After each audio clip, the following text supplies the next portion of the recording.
Phone miss అయ్యేది. అమ్మో! Phone పోతే ఎలా ఉండేదో ఆలోచిస్తేనే భయమేస్తుంది. ఒక కోక్ తీసుకోమన్నాను. కొంచెం వామిటింగ్ సెన్సేషన్ ఏమి ఉండదు ఇది తాగితే నాకు. ఇక్కడికి వచ్చేసాము.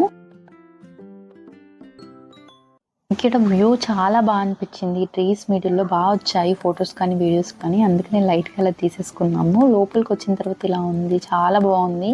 క్యూ బాగానే ఉంది. ఎంత టైం పడుతుందో ఆల్రెడీ ఆకలి స్టార్ట్ అయింది. వెళ్ళొచ్చిన తర్వాత తినడానికి ఏమేమి ఉన్నాయని ఇక్కడ చూస్తున్నాను నేనైతే. ఈ ప్లేస్లో ఎక్కువగా టైం వేస్ట్ అయింది. ఎందుకంటే పెద్ద క్యూ ఉంది. అందరిని ఒక్కసారి పంపలేదు. గ్లాస్ బ్రిడ్జ్ కదా, రిస్క్ ఎందుకని. సో అందుకే చాలా టైం వేస్ట్ అయింది. అండ్ మేము కూడా చాలాసేపు వెయిట్ చేసాము. వీళ్ళైతే ఏంటా అని అలా వెయిట్ చేస్తున్నారు. ఎక్కడికి వెళ్ళడం మమ్మీ, అక్కడికా ఇక్కడికా అని. మా బావని వీడియో తీయమంటే ఇలా ఉంటుంది, నన్ను వీడియో తీయంటే మా అక్కని వీడియో తీస్తున్నాడు. సూర్యన్ నన్ను ఒక ఫోటో వీడియో తీయి బావా అంటే, మీ అక్కని నన్ను ఫస్ట్ వీడియో ఫొటోస్ తీయి, ఆ తర్వాత